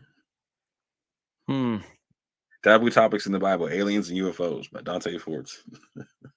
Man, I wish Heiser was still alive. When I was in his studio, it was like the funnest thing, and he was telling me all about this sort of world. And I wasn't familiar with a lot of what he's talking about, but it was really cool to hear him talk about it, just off camera, personal. And he had these funny props in the studio. So he had like a gray, a gray alien like statue that definitely cost some money, but it was a funny thing that he had on set. And in between every show, he would change its hat. he would do multiple shows in a day, Heiser would, but he would change the alien's hat and stuff like that. And on one of the shows, or I don't know if it was a picture, I can't remember. We threw my hat on the alien for a little bit, and then he had on his little gray alien, he gave it a baseball jersey, and it was Giants, like the San Francisco Giants. And he's like, "Do you get it, vocab?" And it took me a second, but I got it. The Giants. So he had the Grays in the Giants jersey. This is all in the little. This is all in his. Oh, that would be a perfect picture for this. Honestly, that's crazy. I think I got it somewhere in my phone, but he was a funny guy. Like with that, he had a lot of fun doing it. And he would these skeletons these guys say they would have, he would buy some of these things too, and then and like, hey, look, here's a fairy skeleton or whatever, vocab, and he would show me how these things are like all fraudulent and stuff, and it was great. That's someone's got to take his place, man. Yeah. Okay. Anyways, go ahead, bro. Yeah. R.I.P. Michael Heiser. Like in real talk, like shout out to him, because like he definitely. I'm like, so again, you remember when the Zachariah Sitchin books hit? Like they were a big deal when they hit. Like, and so some people took him as fiction, but a lot of people, like when Zachariah Sitchin came out, like he was being pushed as an actual scholar and whatnot, right? So people were taking his fiction books like they were nonfiction and whatnot, right? And so yeah, Michael Heiser was instrumental for people like me and others to recognize, oh, this is a whole sham. This isn't real scholarship, etc. Like it's not based on real linguistics, etc., whatnot. And I've if you have not seen Michael Heiser's work on this topic, please go look it up. It's fantastic. But going forward, so I just wanted to clarify. Like, so he has this continuous concept, and this is also taken from As the Days of Noah, where this continual concept of the Enochian concept of the spirits of the children of the Nephilim becoming demonic or whatnot, right? So according to the Bible, the first wave of Nephilim perished in the flood, but what happened to their spirits? They were half angelic and half human. Angels do not die as far as we know, but humans do. Those that were part celestial and part terrestrial had a problem, to say the least. According to the book of Enoch, Noah prophesies concerning this exact situation, and it breaks down the concept of, and now the giants who are produced from the spirits and flesh shall be called evil spirits upon the earth, etc. And so even in that same book, As the Days of Noah, where he talks about the Greys, and he says this about them: there are some that believe that the Greys are demons, with the reptilians and the Nordics being different sets of fallen angels. The theory that they are actual fallen angels and demons seems to make sense because of the deceptive nature of these beings. Well, maybe a Dante's a Grey if a deceptive nature is a tell. Well, so okay, so have you heard Dante talk about his halfway abduction story? Wait, what? Okay, yeah. So Dante He's an abduction story? He has a story about him being in a dark room with the lights going on and off, and him being on a bed, and him floating, and him hearing drilling sounds going into his head, and potentially, like, he can't see anybody, but he can feel stuff. And what he describes is literally what in his books he describes as the activity of the Greys. So in his, so he talks about, he even has this in one of his books or whatnot. What He talks book about is it. this in? Oh, I got to get the title of that one. Dante Fortune claims the Greys were drilling into his head. All kind of. He doesn't say yes, something of close to that. So he believes them to be some of the grayish types because he couldn't see them and whatnot, right? But they were doing the activities of the Greys, is what he describes them. Is it determinative or characteristic for Greys to drill into people's heads? The way he describes it, yeah. Because again, so you can see here where he's talking about the Greys, he's talking about the Reptilians, he's talking about the Nordics and whatnot. Who are the Reptilians and the Nordics in this world? Oh wow! So these are all laid out in his books or whatnot. I you know what, man? Like, if you want to, I could come back and we could go through all the ebooks, because like I'm gonna be doing it on my channel and whatnot. Is really walking through them, because like I said, I noticed people don't really know what he believes. But no, he goes through the standard beliefs on the reptilians being like some extraterrestrials that are coming through trying to rule mankind or whatnot, right? And all them kind of things. And the Nordics are aliens that look like Europeans and all kind of, you know what I'm saying, all that kind of stuff. Somebody said like V. Yeah, I think so. It's like 100%, exactly, just like V. Shout out to the old heads in the room. You know what I'm saying? Does he talk about this stuff much anymore? Or is it all sort of in his past? Oh no, he still talks about it. Okay, man. Shout out to Ham Sunshine for the super chat. He says, love the change of pace. I guess people wait, can you go back? I wanted to read something on that page real quick. Sorry. I guess people like me talking about this stuff, even though you're really the one talking. I'm just sitting here like a dummy with my eyes open half the time. I'm not contributing much. But look what it says here. The Greys. These are the most commonly reported aliens involved in abductions. They're usually reported as being around 4 feet in height. Well, why are they so short and very fragile looking? They also seem to display strange supernatural abilities such as telepathy, walking through walls, and paralyzing their victims. Some stories on the internet. Some guy at the barbershop said, might as well be that. Like it's some stories on the internet claim that the Greys may be helpless pawns in an intergalactic charade, but that is highly unlikely. You know, if we have to weigh our options here, that's not probabilities of that one are low. If Greys do indeed have all the above powers, just imagine how powerful the reptilians would have to be to control them. What am I? Hey, does anyone think this is as funny as me? Am I just out to lunch? Is this normal talk in the world? Like, what's happening? There are some that believe the Greys. Okay, I'm glad I read that. Thank you. I appreciate that. Go ahead. No worries, my fault. I should have gone through that. What is going? Maybe I'm just old now and I don't understand what people believe because I'm just tripping. Go ahead. Yeah, the one that got me was intergalactic charade. Like that. That's for real. I ain't gonna lie. Well, I like. Just imagine how powerful the reptilians would have to be to control the Greys. Like this is a whole other world that has nothing to do with. Okay.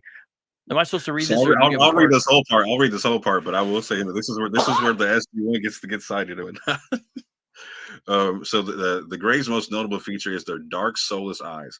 Some abductees have claimed that their eyes are the most terrifying part of the abduction. Just imagine waking up and seeing one of these beings standing over your bed. It probably would not be the beginning of a fun night. UFO researcher Dr. Gregory Little made a study of the Book of Enoch and noted that there were angels both at the gates of heaven and hell, mimicking the Egyptian netters. That guard the gates of heaven and hell in the Egyptian afterlife.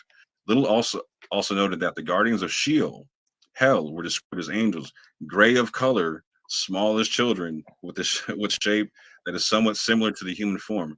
Little observed that this description was not present in the Slavic edition of Enoch, the most commonly used, but was present in the Hebrew version.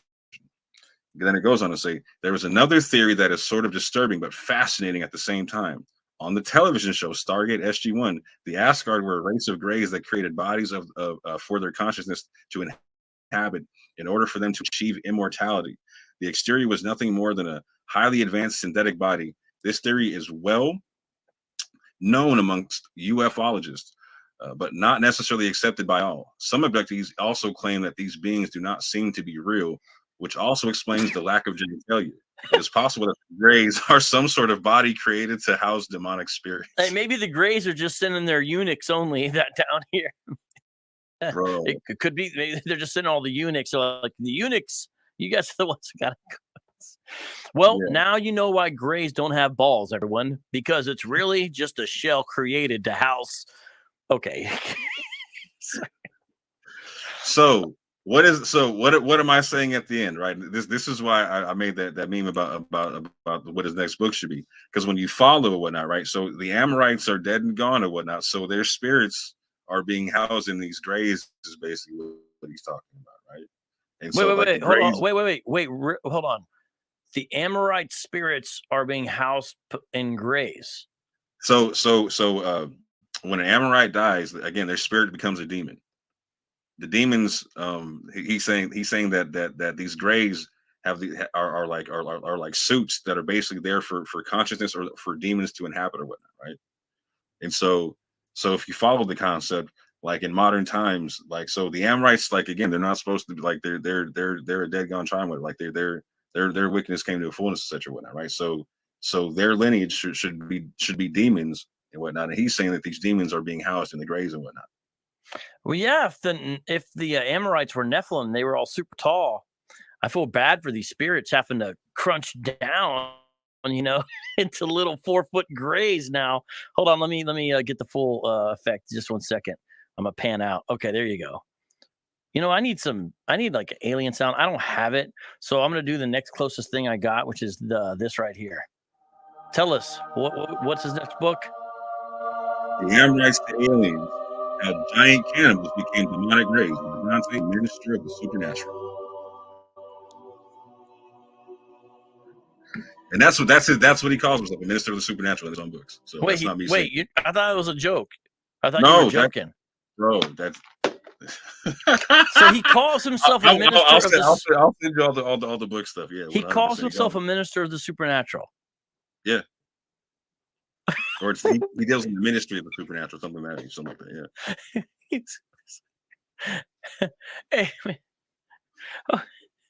He's out here. He's out here doing evangelism to the grace. Oh man. If they're drilling in your head, you might want to do evangelism to them. They might need the gospel at that juncture, right? Stop drilling in folks' heads and making them float on their beds and whatnot. You know what I'm saying? Yeah. Well, I guess we know where Dante's ideas for his books come from. The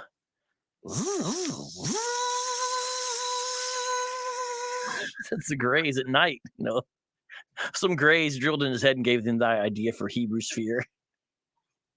They should have gave him the idea for how to keep it afloat more than a year, though. I know that, right? Those who don't know, Dante raised a bunch of money on like Kickstarter or one of these for Hebrew sphere, like Hebrew Israelite social media, and now it's defunct. After he got these folks money and did all this work, it doesn't exist anymore. But now, if you go to the HebrewSphere.com website, it's ads for Jewish things. Let me. You know what? That's interesting. Go ahead. What? Yeah. No, that's interesting. But yeah, to be clear, when he told you he didn't know who the Amorites were, he 100% knew what he knew who in his mind who they were in ancient times and in modern times. Okay, so this doesn't.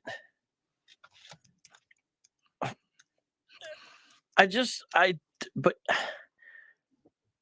this is all serious. Okay, let me just show you. So I need to show everyone real quick the Hebrew sphere stuff because people are, since I slid that in there, I might as well not just say it. Let me real quick here. Okay, let me show you guys real quick here. I need to show you what I was talking about. Okay. Oh, that's the wrong thing there. Okay, let me switch there. Okay, you guys check this out.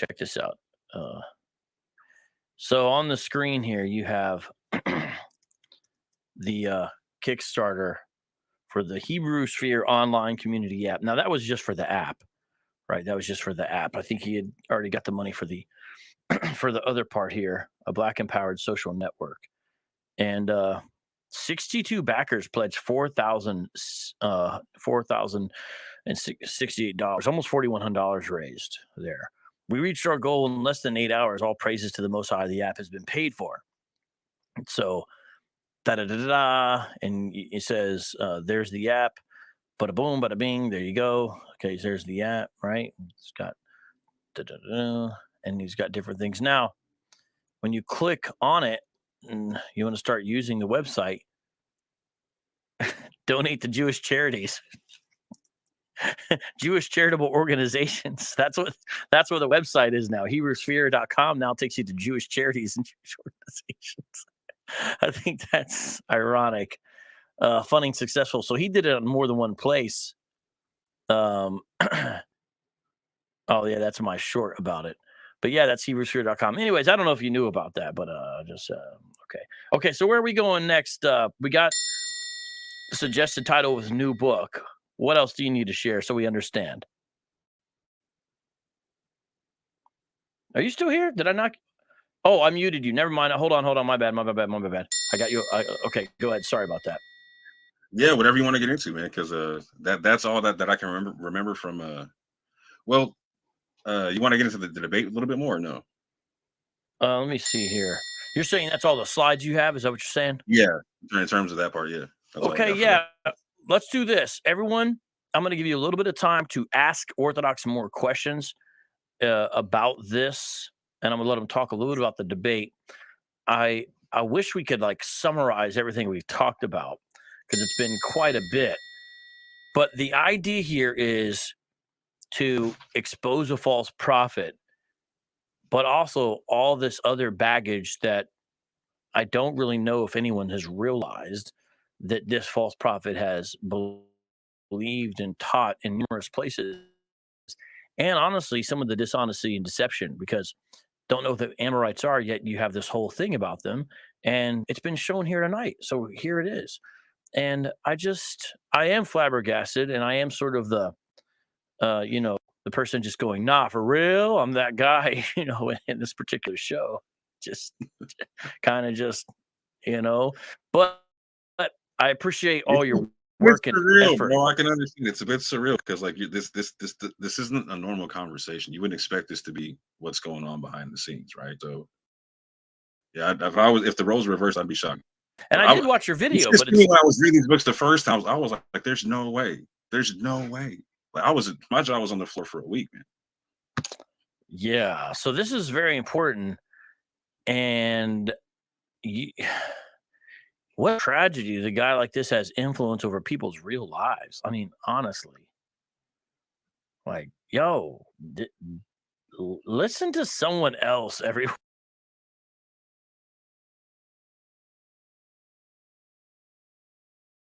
Like, honestly, I know they're not going to. I know that, not that. I go leave. For real.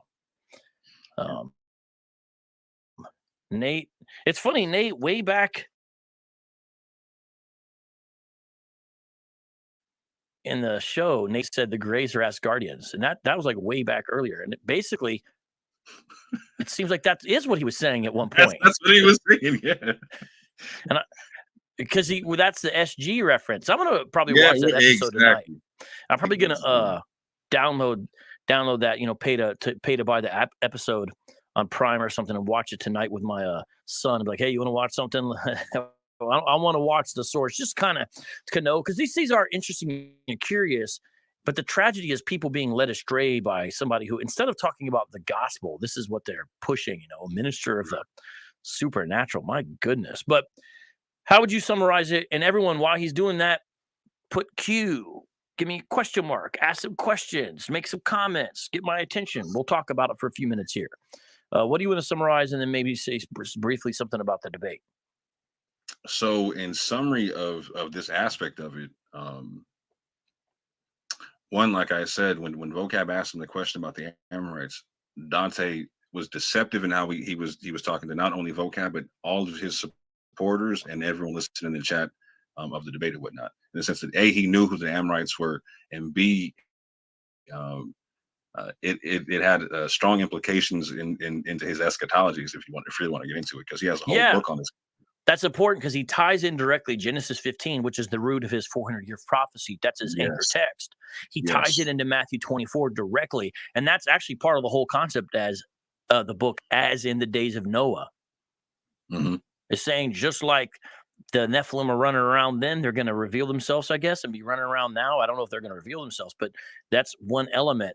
But it's interesting when you look at what it says is in the days of Noah. I don't think that's what Jesus was saying at all. It's a whole mythology based upon an incorrect reading of a line. Okay, D.W. Conley asks you this: who are the Amorites today? Genetically, I have no idea. I don't know that they survived too much, right? They're a Canaanite people. You potentially could find lineage of them in ghost populations in Canaan, etc. But beyond that, couldn't tell you, fam. Let's see here. Let me nope, it's not in there. Yeah, my general understanding is that the term Amorite was used to basically, in so many words or less at the time, describe Canaanites. And as a genetically distinct people, none of those ites exist anymore. That's my understanding. You can correct me or whatever. I think I'm saying what you're saying because the Israelites wiped them out for one. I mean, and we understand there were some left. Everyone, we understand that. But when you read the way God used the judgment, that was the whole point. The iniquity of the Amorites is not yet complete. So Abraham going into the land, Genesis 15, there's a whole 400-year period or so, depending on how you read all that. But they go in later under Joshua. And there's wholesale destruction of a lot of this, especially in relationship to the Amalekites. Now I understand, but then you have a guy later in the book of Esther. We understand but we're reading the text, seeing what it says to us, and seeing these kind of general principles laid out about what's happening during the warfare and all that. And then later on, these areas are vanquished and destroyed. And when you talk about some of these kingdoms in these general areas like the Hittites, we didn't even really know they existed until we discovered, basically their hidden library. It was hidden to us anyway. And we're like, oh, this was a kingdom. This was an empire.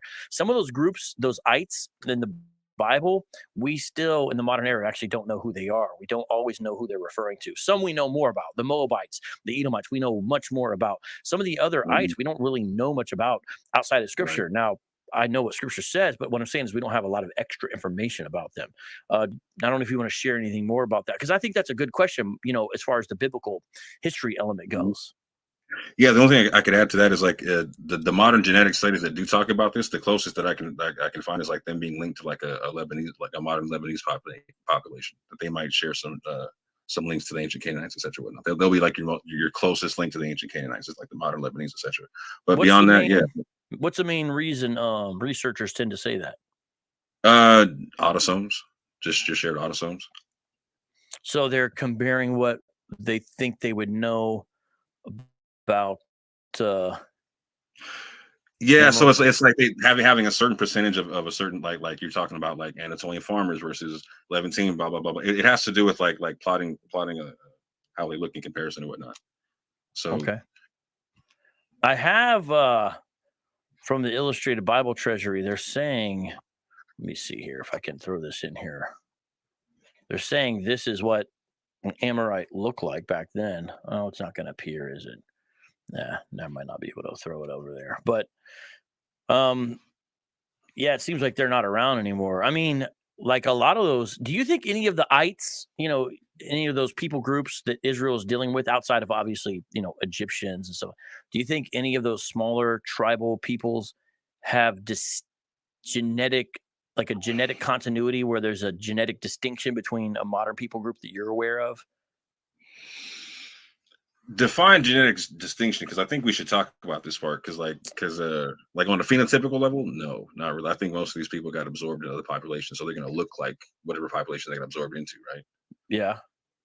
But they could still have some small autosomal connection to the places they came from, depending on how small the population is that they intermixed with and how much it kept perpetuating. Yeah, so like the closest we could have to rough analogs, because I'm not thinking they're going to be like some 100% genetic continuity for 2,000 3,000, 4,000 years. I'm not saying that, but where maybe if you did a population study of a certain group today, you would find higher percentage of those people there. For example, like maybe Lebanese with Canaanites, for example. Are there any Right. other examples that you would know of? For example, what do you think of Edomites? Have you ever looked into that? As to what modern population group would have absorbed them? Yeah. No, not really. I know there's some people in Yap Game that have some ideas about that, going into certain Mediterranean populations, but I haven't really. I don't think they went into any one population. That's the thing, right? I think they got.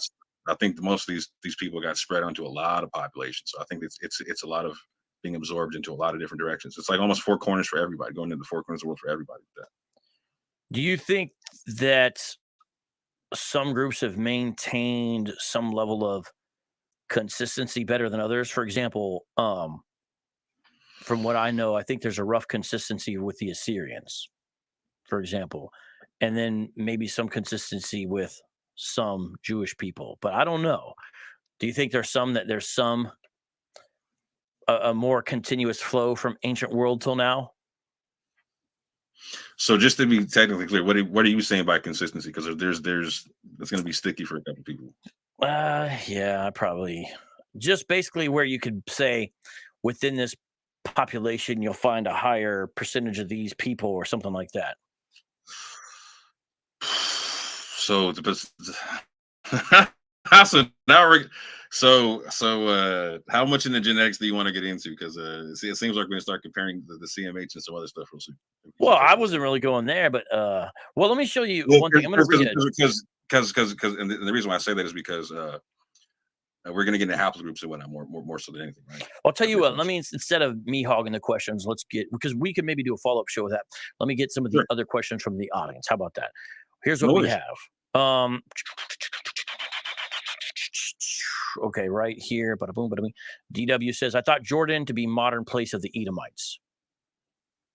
Modern place? Like, so that's the thing is like, go ahead. The geographical area, DW, yes, roughly speaking, it's roughly equivalent to what's called the Transjordan area, in which you had Moab and Edom. Yes. However, that doesn't equal people there now kind of being direct descendants, although I'm doing this without reference to genetic studies right now. If you had to throw a rock into one place in the whole world and say, where are you most likely to hit someone descended from Edomite, I would probably throw it in Jordan. But that doesn't mean it's still a rough, continual thing, because they were absorbed partially, of course, into Israel itself. I mean, that's in the Maccabees situations. You see that going on, but also in that area. And also, they got kicked out and spread out as well. I don't know. You comment on that as far as that. No, I agree with pretty much everything you said there. Like, if I was going to pick one spot and just guess, like if I was going to go look for an Edomite, I'd start in Jordan, 100%. Faith Refined by Fire says, so he studies modern DNA and links them to ancient biblical people groups. I think asking about you. I guess you could briefly say something about Yap Gang and all that, because that is sort of one of your specialties, I would say. So me and other members of the Yap Gang, we deal with models that try to verify like the biblical table of nations or whatnot, and so we try to prove the Bible via science and DNA, etc.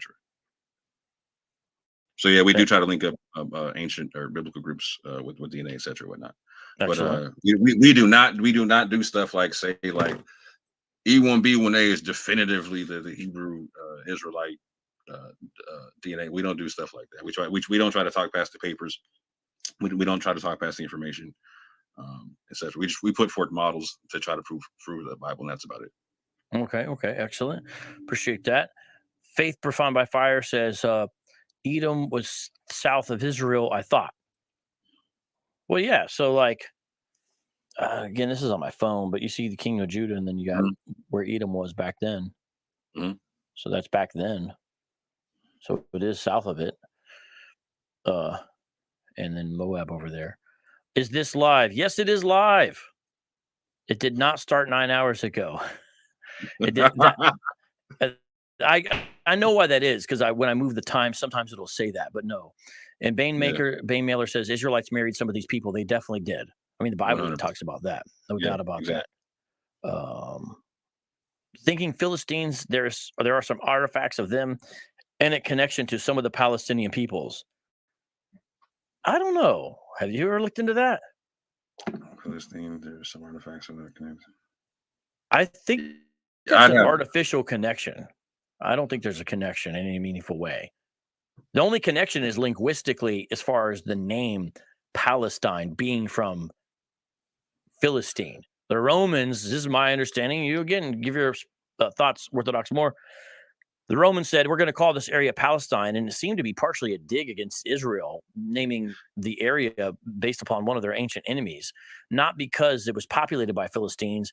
It was kind of a way to say, this is not really your area. You know, we're in charge of here. And that's what they call it. They would refer to it as Palestine. Obviously, in the Bible, you usually see the term Israel. Now we're talking New Testament era, and prior to that, of course. And so later on, that's where you had people say, well, this is Palestine in relationship to the British government continuing that. And in the 60s, it became, oh, there's a people group called Palestinians. Before that, it was understood to be Arabs in the area, not necessarily called Palestinians, but even Jewish people who lived in the area back then were Palestinians. Like there's an interview with Golda Meir where she talks about she had a Palestinian passport when she lived in the area before it was called Israel. You know, she was considered a Palestinian Jew at that time. But I don't know. You want to share something on that? Your thoughts? So yeah, no, I agree with the naming of Palestine and how it was done, etc. And so I'll just keep it a buck. Like if I compare the genetics of Palestinians and Israeli Jews and Mizrahi Jews, it's identical. Yes, super close. I mean, you're saying identical. I don't know. You not identical, but like it's pretty close. Like they come from the same group of people and whatnot, right? And so this bit about them being Philistines being artifacts, I have to see the artifacts, bro. But even then, the artifacts, like if you're looking at artifacts from a certain time period, it doesn't negate people moving in or moving out, etc. whatnot, and it doesn't negate the fact that their DNA looks just very similar to the Israelis and Mizrahi Jews around them. Joshua Flores, classic comment. I'll let you comment on this. They love stealing identities, just like them fake Jews over there in Israel right now. That's all you, bud. Oh man, so everybody's stealing identities, right? Like so, and that's one reason why the Yap Gang does what it does and why I do what I do is like we try to slow down conversations to actually deal with this because a lot of people are making that accusation. Oh, you're stealing this identity, you're stealing that, you're appropriating. Everybody's pointing fingers and whatnot. And if we slow this thing down, this is where we can get into the conversation. Like me and Vocab 1,000,000% agree on the concept of phenotype is fluid. I'm not going to be able to look at Vocab like, oh, I know who your parental lineage is. I can tell you're real or fake just by looking at you and whatnot, right? And so a lot of people are making these accusations just on lookership or whatnot, just real or fake or whatnot, right? And that's false on his face, and we can't do things like that. We need to slow this conversation down and recognize, wow, I could look like anything and still be from certain lineages and whatnot. That's not how genetics works. Way different than what we think and whatnot. One of my favorite things about studying genetics was that it really laid to rest any leftover bits of racism I had within me, because once you understand that phenotype is fluid, my God, racism goes out the window, fam. You get colorblind real quick. Didn't used to be a little bit more Hebrew Israelitish in your stances? Like what? But no, I've never identified as a Hebrew Israelite. No, like you see me work with them, but not like agree with them. Okay, but maybe it's the case with some of the other Yap King guys then. Like give me a for instance, because we have people who used to be Hebrew Israelites that are no longer. Like Genesis 49ers. Yeah, he used to be part of IUIC, but he left them, but he doesn't believe none of that stuff. It's funny, his name isn't it based upon a One West interpretation of Genesis 49, or is there something else going on there? He's that was his old stuff, and he the way he says it, he leaves his stuff up like that in his old stuff so that people can see the transformation that he went through and whatnot, because he used to be hard. There's a lot of Hebrew Israelites that still push his old information. Like you can go to certain Sakari camps, like I think it's Sakari San Diego, that has a whole playlist of his old Israelite stuff and whatnot, that you can still hear people using and whatnot. Did you say transformation? Hold on. Sorry. I know that's right. More than meets the eye. Exactly. Yeah, I got that too. All right. So let's see. I thought I had one other comment I was trying to read for you. Where did it go? Did you see any? Was Yeshua the only one you were thinking that still had some Hebrew Israelite beliefs, or was there more than? No, I was talking about more prior, not as much now. I don't know. I don't know all the members. I think I've talked to all of them at one time or another, but I don't got everything straight. I think there's a guy in there named Sean. I think there's Yeshua. That's the guy with the clay figurine thing. And then there's the Hebrew Israel. 49. You talked to Hebrew Israel before on Debate Talk. I was never in Hebrew Israelite. The closest I ever got to that is I used to be part of the Moorish Science Temple of America. That was the closest I ever got to that. But we can get into that whenever you want to. But no Hebrew Israelism for me. Gotcha. Here's Bain Mailer excavations at Tel Es Safi, a site 40 kilometers southwest of Jerusalem, which is identified with Philistine Gath archaeologist Aaron Meyer announced the discovery of 7 small clay phallic shaped objects. Why they got to be small, bro? But like, are you saying that has something to do with Palestinians? That's just Philistine excavation. Right. I can't link that to them like that. That's too broad. That's too big of a jump. I need something that's more concrete than that. It sounds like they just discovered some, ancient clay schlongs, but what's that tell you? Okay. Oh wow.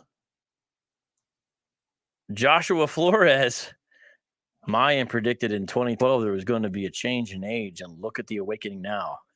So he believes the ancient Mayan calendar predicts the Hebrew awakening, bro. Because I saw him talking about he's Issachar and stuff in the chat. Oh wow! So awakening to what, fam? That's what I want to understand, bro. Like, because there's this is what I'm going to true identity. What do you mean true identity, man? Right? So okay, in what? Like that's what I'm saying. Like so people like Dante's talking about. Okay, we get our identity, and then we can call back the Messiah. Boom, got you. Or people like Tay was like, we get our identity, and we can magically move to Israel that's now in Africa. Boom, got you. Or wait, whatever. Can you repeat that real quick? That last thing. Oh, that was in the debate too. I forgot to bring up was the fact that that Tay was like, yeah, like they believe that they got the Most High is going to bring it back to Israel, like, but now Israel's in Africa, etc. Like they switched the whole belief on that. Like so, when you debated Dante, you were talking about that to where like you were trying to pin them down on the fact that they were saying they were going to call back to Africa before they go to Israel, right? And that's actually in his book where like so Teo's mentioned in his 400 years book like 8-9 times, and one of the times he actually references one of their teachings, which is he says this is very important because like in 29 we got the information that we were getting the right of return to come back to Ghana and other places like that, and also at the same time Teo Ministries came out with this teaching that we brought back to Africa before we came back to Israel, and now Teo's teaching that Israel is in Africa. There's a number of people teaching that now. I noticed it's a lot of the 400 years guys who are also the Israel and Africa guys. Yeah. It's amazing how that one works. I wonder. So this is the thing too, is like, so Darby was big on the 400 years, right? Yeah. And Darby died, you know what I'm saying? And like, so you don't hear his church talking about the 400 years like that anymore, right? Like they died with him and they kept it going. Yeah, well, fascinating stuff. Well, I appreciate you for joining. Tell us how to find your stuff and Gap Gang stuff. You can check us out at Gap Gang Scholarship on YouTube, and you can check me out at The Orthodox More on YouTube. This weekend, I will be doing a video about going into my beliefs and whatnot. So maybe next time I come through, you can grill me on the specifics of my beliefs and whatnot. Because I know a lot of people are wondering, well, what is an Orthodox form? What do you believe? And I'm going to get into all that nitty-gritty this weekend in long form, so you can all have the information. All right, awesome. I appreciate it. Let's try to work on that, and we'll talk about some other stuff coming up here. Everyone, thanks for joining tonight, and shout out to one more person, my man, Jay, with the last super chat of the night. Jay Fry, thank you very much. Appreciate it. God bless you guys. Have a great night. Shalom. Thank you.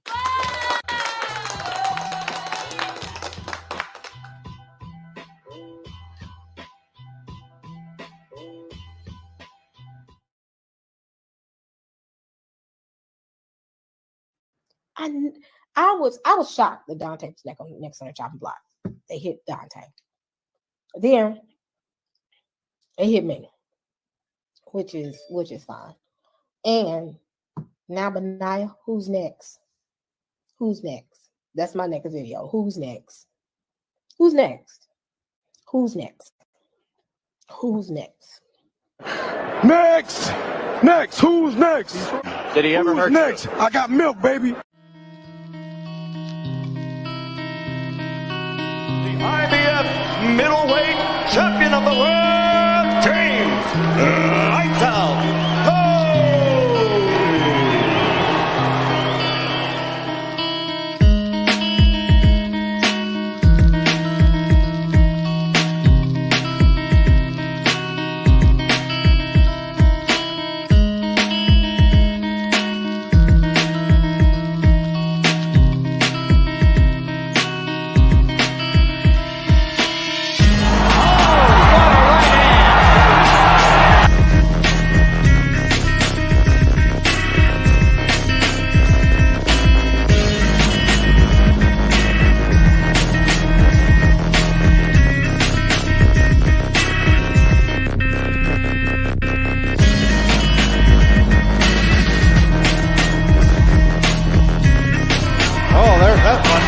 That one got on. He got down hurt a little bit.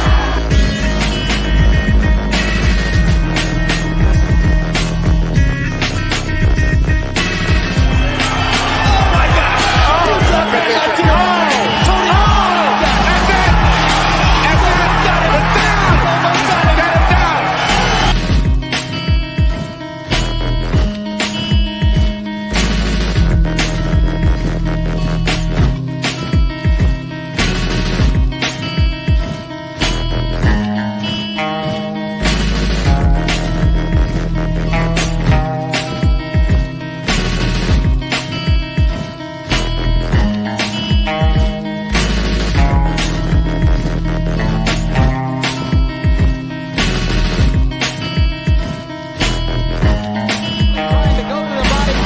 Coming right up the middle, and James Tony is giving better than he's getting.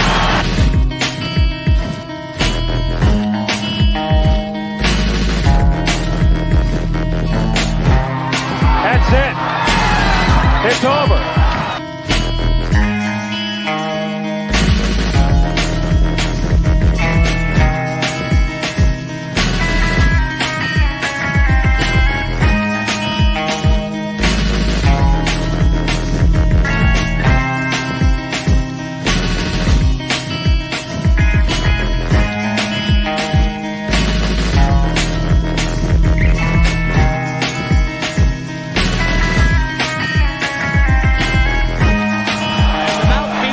Completely out of Barkley's mouth by the fabulous right cross from Tony.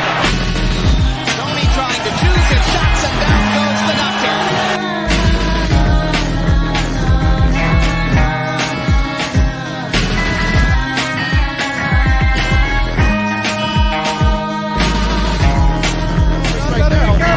One better be careful. He's down. He's hurt. Will they stop this fight? Tony trying to finish him off. The towel is thrown in. I'll tell you. The towel in.